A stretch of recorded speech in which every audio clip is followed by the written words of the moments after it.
A person is not born solely to eat, drink, reproduce, and die. All these actions do not constitute the meaning of life. Every person has a meaning of life. This meaning is the same for everyone, but each person must navigate their life path from their own point of existence through setting goals that correspond to the meaning of life. The specific content of goals will not be identical for different individuals. The analogy of war can be applied here. In the army, all soldiers are focused on victory, and for that, each plays their role. Medics bandage wounds, generals plan offensives. Each contributes according to their abilities. The same applies to the meaning of life. To realize meaning, a person expresses themselves as they are capable. The unfortunate thing is that often people simply do not know that a meaning of life exists. 99.9% of people live without knowing the meaning of life. A person cannot live aimlessly without any meaning, so each person invents or borrows a meaning of life from the surrounding reality.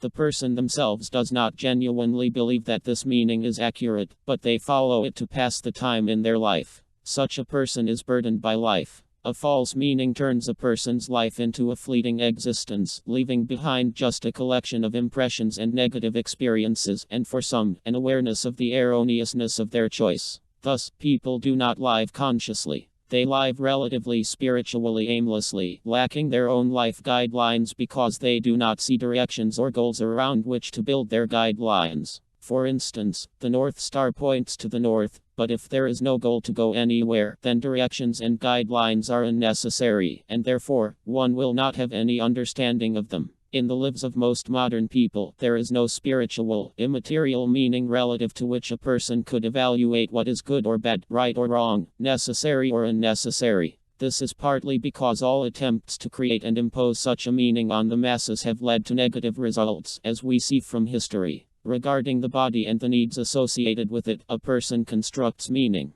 However, the satisfaction of the body cannot be the meaning of life. The body is merely a tool for life. I will not provide a definition of the meaning of human life at this moment. Words without understanding mean nothing. Instead, I will explain what meaning will give you. To understand how important meaning is for a person, let us consider ideology. I will immediately differentiate between the concept of ideology as accepted in the society of the less enlightened and the ideology created based on an understanding of the voice of feelings. Among the spiritually less developed, ideology does not have a positive connotation since people are unable to distinguish a true ideal from a false one. For them, any value system is an ideology, and only if it discredits itself, like fascism for example, is it assigned the label of a destructive ideology. This is not because people have understood something regarding the significance of spiritual values, but simply because of a negative experience with the use of that ideology.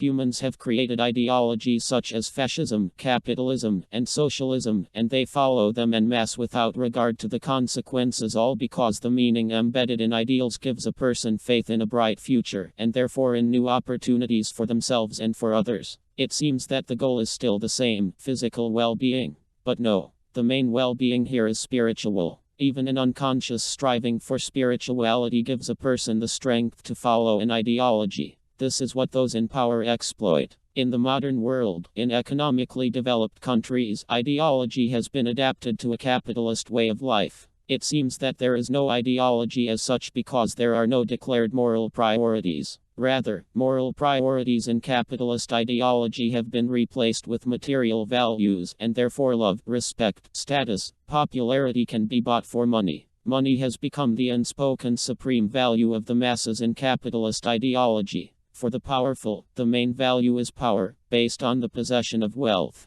In the understanding of contemporary ideologists, ideology for the masses is a program loaded into the minds of spiritually less developed people to motivate self-expression through the realization of the moral and cultural values embedded in the ideology. Such an ideology is illusory and does not carry true ideals, as its foundation is the exploitation of human potential for achieving the goals that the ideologist has embedded in it. The exploitation of human potential to achieve selfish goals is incompatible with spiritual ideals, which is why under the guise of ideology, people are presented with an anti-ideology. Anti-ideology is a value system in which spiritual ideals are essentially absent. Although they may be declaratively present, they exist only as a falsehood meant to deceive the minds of spiritually less developed individuals. Spirituality is a given of humanity, but at the same time, the human mind cannot comprehend spirituality from scratch without upbringing in childhood and education in adulthood. Just as one person cannot create a conceptual apparatus and a corresponding language for communication from scratch, even if they have all the tools, reason, and a speech apparatus, they cannot independently comprehend the meaning of the voice of feelings.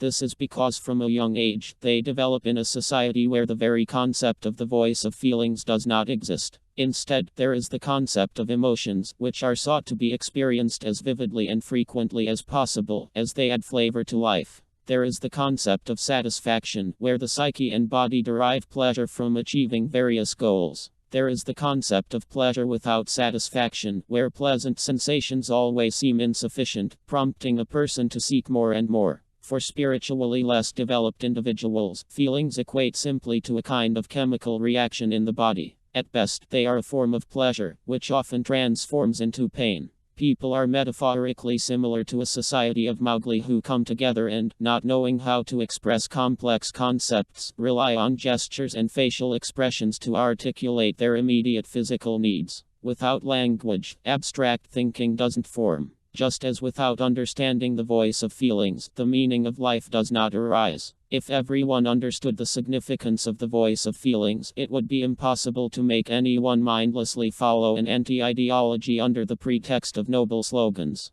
Because every person would know what is good and what is bad, as they would have an understanding of the significance of the voice of feelings, the voice of the soul. This book contains knowledge that provides the opportunity to extract a vast array of information from feelings. By comparing the world around them with the voice of the soul, a person can develop independent thinking, realize their true needs, and in the process of satisfying those needs achieve goals that will allow them to realize the meaning of their life in themselves and in the surrounding reality.